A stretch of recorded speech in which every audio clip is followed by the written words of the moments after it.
Hello my dear students and friends, welcome to my YouTube channel article 21। Friends, जैसा कि हम अपने पिछले वीडियो में अपनी पोएम को स्टार्ट कर चुके थे, जो कि हमारी एनसीईआरटी की बुक में, एनसीईआरटी कावेरी की बुक में पोएम नंबर 1 है, भारत अवर लैंड। और इसको कंपोज किया है सुब्रमण्यम भारती ने। और इसको हम बहुत ही अच्छे तरीके से रीड कर चुके थे। इसमें जो इम्पोर्टेंट मीनिंग है वो हमने समझी थी, और इस पूरी पूरी पोएम को हमने आसानी से सरल शब्दों में डिस्कस किया था। आज की इस पोएम में हमारे पेज नंबर 23 पे कुछ क्वेश्चन दिए हुए हैं, इनको कंप्लीट करेंगे और फिर आगे बढ़ेंगे। और जो आगे के सेक्शन में कुछ क्वेश्चन दिए हैं उनको भी हम कंप्लीट करेंगे। तो आइए बिना देरी किए हुए स्टार्ट करते हैं आज की पोएम और देखते हैं कि इसमें हमसे क्वेश्चन में क्या पूछा गया है। तो जैसा कि हम यहाँ पे देख पा रहे हैं, इस क्वेश्चन में हमसे क्या पूछा गया है, आइए देखते हैं। Read the underline words in the given lines of the poem, choose the odd one out that does not correspond with the meaning of the underlined word। अब इस क्वेश्चन में हमसे कहा गया है कि यहाँ पे कुछ लाइंस दी हैं पोएम की, और उसके नीचे 3 वर्ड्स दिए हैं, और हमें ये चूज करना है कि इनमें से कौन से वर्ड इस अंडरलाइन वर्ड से मैच करते हैं और सिमिलर हैं। यानी कि हमें उस अंडरलाइन वर्ड का सिनोनिम्स बताना है, और जो ऑड वन आउट है यानी कि जो उससे मैच नहीं करता है, जो उसका अपोजिट हो, उसे क्या कर देना है, हटा देना है। तो आइए ये 4 लाइन हम पढ़ेंगे और इनको 1 बाय 1 सॉल्व करने की कोशिश करेंगे। तो जैसे पहले लाइन में क्या दिया गया हमको, सी is fearless let's praise her. अब इसमें हमको यहाँ पे ये अंडरलाइन करके दिया है फेयरलेस, और इसका मतलब क्या होता है, अतुलनीय, बेजोड़। अब हमें यहाँ पे 3 वर्ड्स भी दिए हुए हैं, वैल्यूएबल, इनकम्परेबल और अनमैच्ड। तो इनमें से कौन सा वर्ड है जो फेयरलेस से मैच करता हो, उसकी मीनिंग से मैच करता हो। तो इसमें जो इनकम्परेबल वर्ड है और अनमैच्ड वर्ड है, ये इससे मैच करते हैं, जबकि वैल्यूएबल शब्द जो होता है, वैल्यूएबल वर्ड होता है, इसका मतलब क्या होता है, कीमती। ठीक है, तो ये यहाँ पे मैच नहीं करता। तो हमें क्या करना है, इसको ऑड वन आउट कर देना है, यानी इसको हटा देना है, और ये दोनों मैच करने हैं। ठीक है, अगली लाइन में हमसे पूछा गया है पॉइंट नंबर 2 में, many a says has sanctified this land. Sanctified means क्या होता है, हमने अपनी पोएम को रीड करते समय पढ़ा था, पवित्र करना। ठीक है, तो अगर आपने वो वीडियो नहीं देखा है तो प्लीज़ इसके पहले का भी वीडियो देख लीजिए, ताकि आपको सभी इंपॉर्टेंट मीनिंग क्लियर हो सकें और आसानी से समझ में आ सकें। तो सैंक्टिफाइड मीन्स होता है कि पवित्र करना। और आइए देखते हैं कि अब ये वर्ड दिए इनमें से कौन सा वर्ड इस वर्ड से मैच नहीं करता है और कौन सा मैच करता है, यानी कौन सा इसका सिनोनिम है, कौन सा सिमिलर वर्ड है। तो यहाँ पे पहला वर्ड दिया ब्लेस्ड, प्यूरिफाइड और अपलाउडेड। तो अपलाउडेड मीन्स क्या होता है, प्रशंसा करना, किसी चीज की प्रशंसा करना। और तो ये वर्ड क्या है, इससे मैच नहीं करता है, जबकि ब्लेस्ड और प्यूरिफाइड वर्ड हैं, इससे मैच करते हैं। तो आउट वर्ड कौन सा हो गया, अपलाउडेड। तो ये वर्ड क्या हो गया, इससे मैच नहीं करता है। ठीक है, इसी प्रकार से वैल्यूएबल जो वर्ड था, इससे मैच नहीं करता था। तो इस दूसरे सेंटेंस में, सेकंड सेंटेंस में हमने देखा सैंक्टिफाइड वर्ड से कौन कौन से वर्ड मैच कर रहे हैं, ब्लेस्ड और दूसरा वर्ड है प्यूरिफाइड, ये दोनों मैच करते हैं। थर्ड सेंटेंस देखते हैं, इसमें क्या पूछा गया है, and here all auspicious things are found. Auspicious means क्या होता है, पवित्र, शुभ, मंगलकारी। ये इसका वर्ड का मीनिंग है। तो इस वर्ड से कौन से वर्ड मैच हो रहे हैं दिए हुए वर्ड्स में से, आइए देखते हैं। यहाँ पे है फॉर्चुनेट, फंटास्टिक और फेवरेबल। तो जो फॉर्चुनेट और फेवरेबल वर्ड है, ये इससे मैच करते हैं।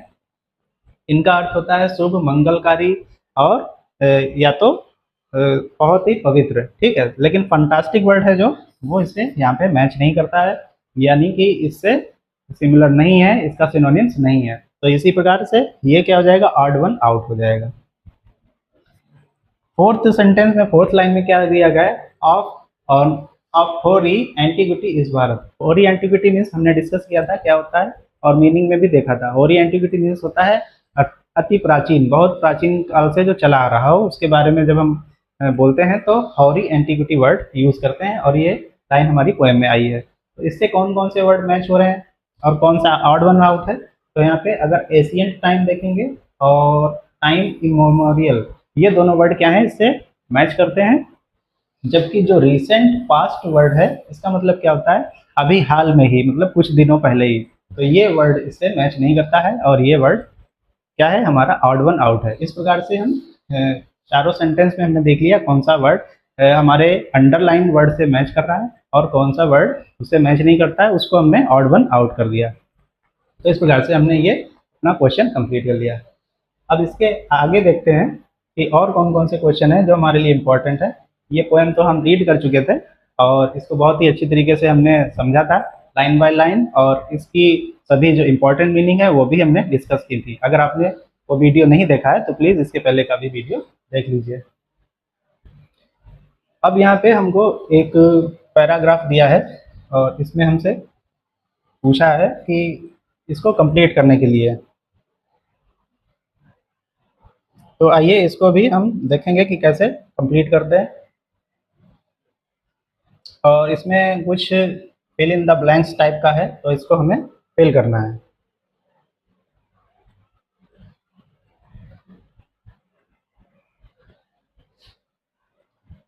थोड़ा सा जूम कर लेते हैं ताकि आपको आसानी से और क्लियर दिखाई दे। यहाँ पे कुछ वर्ड्स दिए हैं और इनको हमें फिल करना है। साथ ही साथ जो भी सुइटेबल मीनिंग है वो यहाँ से चूज करके लिखनी है।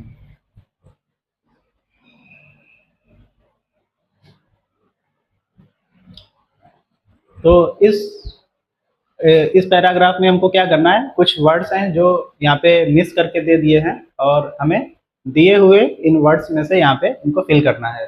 तो ये पैराग्राफ हम सेंट्रल आइडिया की तरह भी यूज कर सकते हैं। अगर हम इसे अच्छी तरीके से समझ जाएंगे तो इस पोएम का सेंट्रल आइडिया यानी केंद्रीय भाव लिखने में हमें काफ़ी हेल्प रहेगी, काफ़ी आसानी होगी अगर हम इसको आसानी से समझ जाते हैं। तो यहाँ पे देखते हैं क्या पूछा गया है। fill the blanks to fill the blanks by choosing appropriate word from the given below to complete the summary of the poem। अब ये यहाँ पे समरी दी हुई है और हमसे कहा गया है कि जो वर्ड्स दिए हैं इनकी सहायता से, इनकी हेल्प से हमें ये समरी कंप्लीट करनी है। तो आइए देखते हैं कैसे इसको कंप्लीट करेंगे। और इसको कंप्लीट करने के लिए इम्पोर्टेंट ये है कि हमने ये पोएम बहुत ही अच्छी तरीके से पढ़ी हो, तभी हम इस पोएम को और इस समरी को कंप्लीट कर सकते हैं बाय गिविंग वर्ड्स। तो आइए वन बाय वन इसको पढ़ते हैं और देखते हैं कि क्या क्या वर्ड्स इसमें फिल हो सकते हैं। तो जैसे यहाँ पे स्टार्ट होता है, the poem is tribute to India celebrating its natural beauty, spiritual heritage and. अब यहाँ पे फुल स्टॉप है और बीच में हमें पहला वर्ड भरना है कि इसमें क्या वर्ड आ सकता है। तो जैसे यहाँ पे बताया गया, the poem is tribute to India celebrating its natural beauty, spiritual heritage and. तो यहाँ पे क्या भर जाएगा, यहाँ पे आ जाएगा हिस्टोरिकल ग्रेटनेस। यहाँ पे किस चीज़ का सेलिब्रेशन हो रहा है, नेचुरल रिसोर्स, नेचुरल ब्यूटी का, नेचुरल रिसोर्सेज का, स्पिरिचुअल हेरिटेज का और उसकी हिस्टोरिकल ग्रेटनेस का। तो यहाँ पे ये वाला वर्ड हम फिल कर देंगे, यहाँ पे कंप्लीट हो जाएगा ये सेंटेंस। इसी प्रकार से आगे बढ़ते हैं। आगे क्या कहा गया है अगली लाइन में, द पोएट प्रेजेज द, और यहाँ पे ब्लैंक कर दिया है, आगे लिखा है describing it as mighty and unparalleled. अब यहाँ पे माइटी और अनपैरेलल्ड वर्ड किसके लिए आया था, हिमालय के लिए। लेकिन हिमालय के लिए हमारी पोएम में क्या वर्ड यूज हुआ था, हिमवंत। तो हम यहाँ पे देखेंगे क्या कोई हिमवंत वर्ड दिया है। तो यहाँ पे हम जैसा कि देख पा रहे हैं तो ये हिमवंत वर्ड यहाँ पे दिया है जिसका मतलब होता है हिमालय। तो हम यहाँ पे इसको फिल कर देंगे और हमारा ये सेंटेंस, ये लाइन कंप्लीट हो जाएगी। थर्ड देखते हैं, द, और यहाँ पे फिर ब्लैंक दिया हुआ है, is depicted as generous and graceful while the are honored as sacred and unmatched। अब यहाँ पे हमको ये ध्यान करना पड़ेगा कि जेनरस वर्ड और ग्रेसफुल वर्ड किसके लिए आया था। तो अपनी पोएम को पढ़ते समय हमने देखा था कि जेनरस वर्ड माँ गंगा के लिए, और जो सैक्रेड वर्ड है और अनमैच्ड किसके लिए कहा गया था, पवित्र धर्म ग्रंथों के लिए, उपनिषद के लिए। तो यही वर्ड हम यहाँ पे फिल कर देंगे। तो पहले में क्या करेंगे, गंगा यानी थर्ड वाले में, और फोर्थ वाले में हम करेंगे उपनिषद। तो इस प्रकार से हम ये वर्ड यहाँ पे पुट कर देंगे और ये हमारा सेंटेंस कंप्लीट हो जाएगा। आगे देखते हैं, the poem highlights the contribution of अब पोएम ने किसका किसका कंट्रीब्यूशन हाईलाइट किया था? पहले तो वॉरियर का किया था, जिन्होंने इस धरती पर जन्म लिया और वो काफ़ी वीर थे, साहसी थे और अपने भारत माँ की रक्षा के लिए उन्होंने अपने प्राण भी न्यौछावर किए थे। तो पहला वर्ड तो वॉरियर आया था, दूसरा क्या आया था? सेजेस, यानी ऋषि मुनि। ये दो वर्ड हमारी पोएम में आए थे, तो यही दो वर्ड हम यहाँ पे कंप्लीट कर देंगे। The poem highlights the contribution. Contribution means क्या होता है? योगदान। तो किसने किसने योगदान दिया था? 5th पे हम कर देंगे वॉरियर्स एंड 6 पे कर देंगे सेजेस। इस प्रकार से हम यहाँ तक इसको कंप्लीट कर लेंगे। आगे देखते हैं। Who have enriched the land with their bravery and wisdom. भाई जो अभी हमने डिस्कस किया कि उन्होंने अपनी ब्रेवरी से, बहादुरपन से और अपनी विजडम से, अपने ज्ञान से इस पवित्र भूमि को सिंचित किया। तो ये वर्ड यहाँ पे हम लिख के कंप्लीट कर देंगे। आगे देखते हैं। It also acknowledges the presence of, और ये किसकी प्रेजेंस को एक्नॉलेज करता है? ब्रह्म नॉलेज। ठीक है, तो इस प्रकार से हम यहाँ पे 7th में क्या भर देंगे, फिल कर देंगे? ब्रह्म knowledge and the teaching of. और टीचिंग किसकी थी? बुद्ध की। जो हमारे लास्ट वाले स्टेंजा में वर्ड आया है बुद्ध के लिए, वो वहाँ पे बुद्ध ने क्या अपनी प्रीच किया था? अपना धम्म को प्रीच किया था। तो यहाँ पे हम बुद्ध भर देंगे। ठीक है, इस प्रकार से ये भी कंप्लीट हो जाएगा। 7 में और 8 में कंप्लीट हो जाएगा। टीचिंग किसकी थी? भगवान बुद्ध की, जिसको हमारी पोएम में डिस्कस किया गया है। आगे highlighting India's deep rooted spiritual and philosophical traditions, जो कि क्या दिखाता है? हमारी इंडिया की जो जड़ें हैं वो आध्यात्मिक ज्ञान से और दार्शनिक ज्ञान से किस प्रकार से गहराई से जुड़ी हुई हैं और मजबूती से जुड़ी हुई हैं। इस प्रकार से हम यहाँ पे ये वर्ड फिल करके इसको कंप्लीट कर लेंगे। अभी लास्ट में एक लाइन और है, यहाँ पे क्या है? द पोएट रिपीटेडली मीन्स क्या होता है? बार बार। असर्ट्स दैट इंडिया कैसी है? पियरलेस है। तो यहाँ पे पियरलेस मीन्स क्या होता है? अतुलनीय, जिसकी किसी से तुलना ना की जा सके, अनकम्परेबल। ठीक है, तो इस प्रकार से हम यहाँ पे 9th वाले में पियरलेस वर्ड जो हमारी पोएम में कई बार आया है इसको फिल कर देंगे। और urging everyone to praise her, तो यहाँ पे लास्ट में क्या कर देंगे? 10th वाले में प्रेज। और पोएट क्या करता है? अर्ज करता है, आग्रह करता है, निवेदन करता है। अर्ज मीन्स क्या होता है? आग्रह करना, निवेदन करना, अनुरोध करना, विनती करना। तो यहाँ पे पोएट बार बार हर लाइन में आग्रह कर रहा है, निवेदन कर रहा है। किस लिए? कि हमारी जो भारत भूमि है, भारत लैंड है, इसकी हम प्रशंसा करें। तो यहाँ पे प्रेज वर्ड बार बार आया है, इसलिए हम यहाँ पे इसको फिल कर देंगे। और इस प्रकार से ये समरी या सेंट्रल आइडिया जो पोएम का है हमारा कंप्लीट हो जाएगा।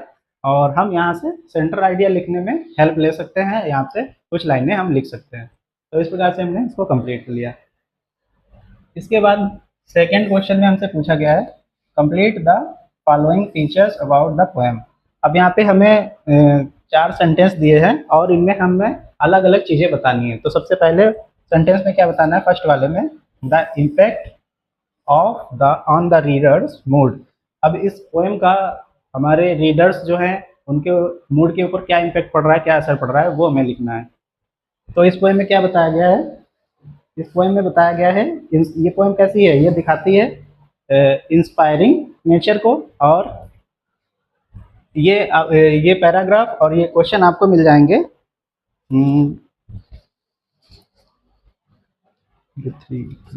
25 पेज नंबर 25 पे। लास्ट में 25 पेज नंबर पे ये क्वेश्चन दिए हैं, आप बुक से इनको देख सकते हैं। तो यहाँ पे क्या भर देंगे इसमें? ये पोएम रीडर्स के माइंड पे क्या इम्पैक्ट करती है? इंस्पायर करती है उनको। और क्या करती है?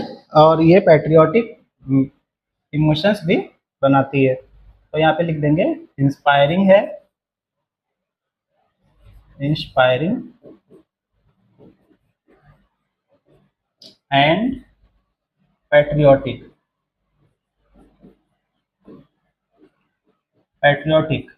तो ये क्या करती है? स्टूडेंट्स को उनके अंदर एक इंस्पायरेशन की, प्रेरणा की भावना को जागृत करती है। साथ ही साथ ये पोएम पैट्रियोटिक भी है, मतलब देशभक्ति की भावना को भी बढ़ाती है, विकास करती है। सेकेंड पॉइंट पे क्या पूछा गया है? पोएट का एटीट्यूड कैसा है, उसकी टोन कैसी है? तो पोएट की जो टोन है वो कैसी है, एडमायरेबल है। यहाँ पे उसने भारत लैंड की, पृथ्वी की और हमारा जो देश है उसकी क्या की है, प्रशंसा की है। तो वही हम यहाँ पे लिख देंगे, एडमायरेबल और प्रेजफुल। जो टोन है वो कैसी है, एडमायरिंग है एंड प्रेजफुल। ठीक है, तो उसने क्या किया है, पोएट ने एडमायर किया है, प्रशंसा की है, और उसने प्रेज भी किया है। दोनों वर्ड हम यहाँ पे लिख देंगे, एडमायरिंग एंड प्रेजफुल। थर्ड सेंटेंस में हमसे पूछा गया है राइमिंग स्कीम के बारे में। राइमिंग स्कीम क्या होती है, जब पोएम में कोई भी पहली लाइन का वर्ड तीसरी लाइन से या चौथी लाइन से मैच करता है और उसके समान साउंड करता है, तो वहाँ पे राइमिंग वर्ड्स हम फाइंड आउट करते हैं। लेकिन इस पोएम को रीड करते समय हमें ऐसा कुछ भी दिखाई नहीं दिया, इसलिए हम यहाँ पे लिख देंगे, no rhyme scheme is found. No rhyme words are found. ठीक है। अब लास्ट में फोर्थ वाले सेंटेंस में हमसे पूछा गया एग्जाम्पल ऑफ पर्सोनिफिकेशन।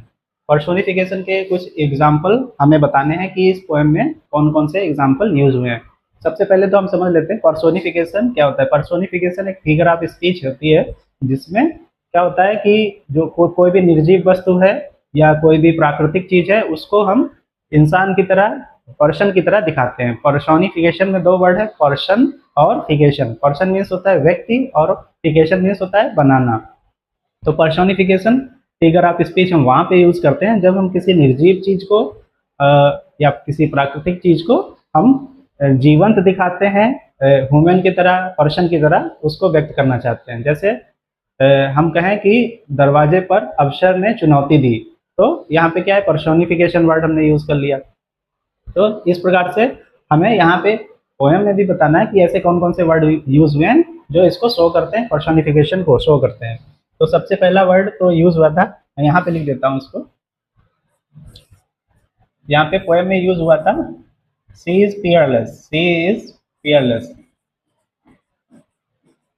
ठीक है, एक तो ये हो गया, और दूसरा यहाँ पे यूज हुआ था हर। ठीक है, लेट्स प्रेज हर। ये वर्ड हमारी पोएम में कई बार आया है, सी इज पियरलेस और उसके अलावा लेट्स प्रेज हर। तो यहाँ पे ये दोनों वर्ड क्या हो जाएंगे, पर्सोनिफिकेशन हो जाएंगे, क्योंकि यहाँ पे पोएट ने पर्सोनिफिकेशन का फिगर ऑफ स्पीच का यूज किया है कंपेयर करने के लिए और उसको पर्सन की तरह दिखाने के लिए। ठीक है, तो इस प्रकार से हम ये कंप्लीट कर लेंगे। और इसके अलावा दूसरा एक पॉइंट और लिख सकते हैं। उसके अलावा क्या यूज हुआ है, गंगा के बारे में। ठीक है, जेनरस गंगा। ठीक है, तो ये भी हम यहाँ पे लिख सकते हैं, जेनरस गंगा वर्ड यूज हुआ है। और यहाँ पे गंगा को कैसा बताया गया, दयालु बताया गया है, जेनरस गंगा।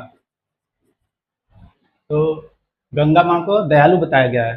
तो हमें यहाँ पे देखने को मिलता है कि यहाँ पे भी पर्सोनिफिकेशन फिगर ऑफ स्पीच का यूज हुआ है, इसलिए हम इसको भी नोट कर देंगे और इस प्रकार से हम अपने ये चारों सेंटेंस कंप्लीट कर लेंगे।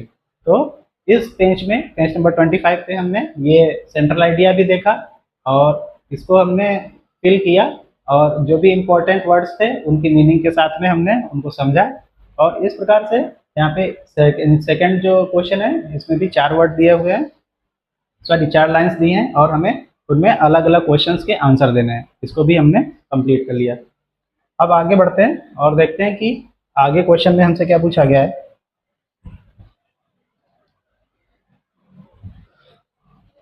One minute.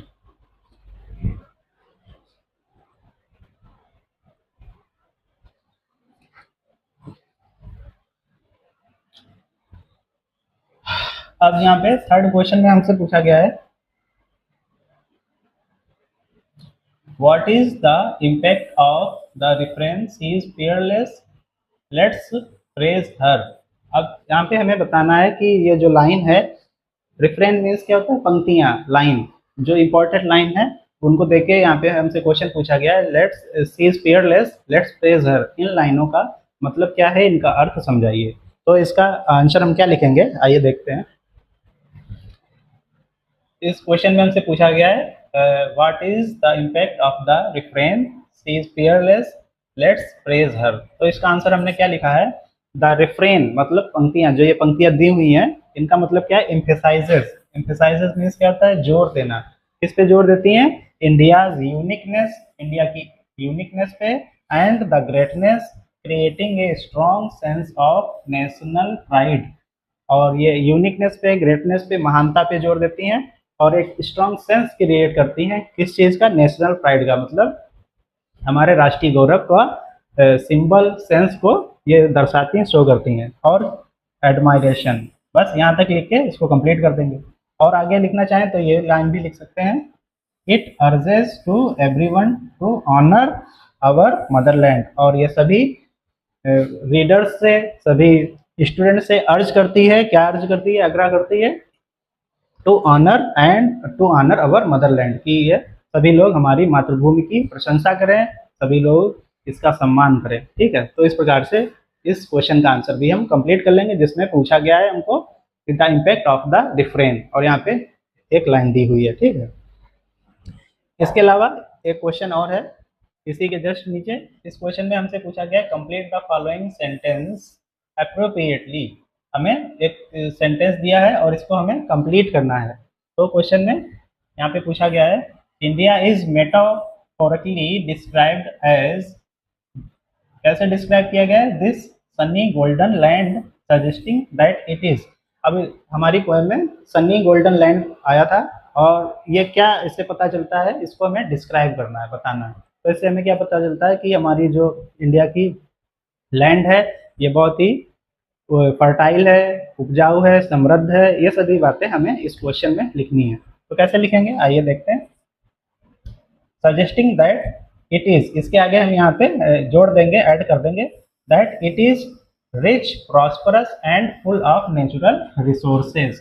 ये कैसे, किस चीज़ों, किन किन चीज़ों से भरी हुई है, कहाँ, किन किन चीज़ों का यहाँ पे भंडार है, यहाँ पे नेचुरल रिसोर्सेज हैं, और ये बहुत ही रिच है, समृद्ध है, प्रॉस्परस है। ये वर्ड यहाँ पे लिख देंगे। उसके बाद हम क्या लिख देंगे, it is a land of beauty and positivity. और ये एक सकारात्मकता का सुंदर, सकारात्मक और सुंदर देश है, सुंदर मातृभूमि है। इस प्रकार से हम इस क्वेश्चन को भी कंप्लीट कर लेंगे। तो आज के इस वीडियो में हमने देखा कि कैसे हम अपने सेंट्रल आइडिया और जो समरी वाले क्वेश्चन दिया था उसमें हम फिल इन द ब्लैंक कैसे करते हैं। उसके अलावा हमने यहाँ पे पर्सोनिफिकेशन वर्ड्स को भी समझा, और इस पोएम की इम्पोर्टेंट मीनिंग को भी हमने डिस्कस किया। और साथ ही साथ जो दो क्वेश्चन इम्पोर्टेंट दिए हुए थे पेज नंबर 26 पे, थर्ड और फोर्थ, उनको भी हमने यहाँ पे लिख के बताया और उनका मीनिंग भी डिस्कस किया। अब इसी प्रकार से हम धीरे धीरे आगे बढ़ेंगे, और इस पोएम में जो भी इम्पोर्टेंट क्वेश्चंस हैं, एमसीक्यू क्वेश्चन है या शॉर्ट क्वेश्चन है, उन सभी को हम वन बाय वन कंप्लीट करेंगे। और आपसे रिक्वेस्ट है, आप सभी वीडियोस देखते रहिएगा, और आपने पिछला वीडियो नहीं देखा है तो प्लीज़ आप वो वीडियो भी देखिएगा। तो मिलते हैं अगले वीडियो में, तब तक के लिए थैंक यू वेरी मच। यहाँ आपको एकेडमिक और कंपटीशन की तैयारी मिलेगी। चैनल को सब्सक्राइब करें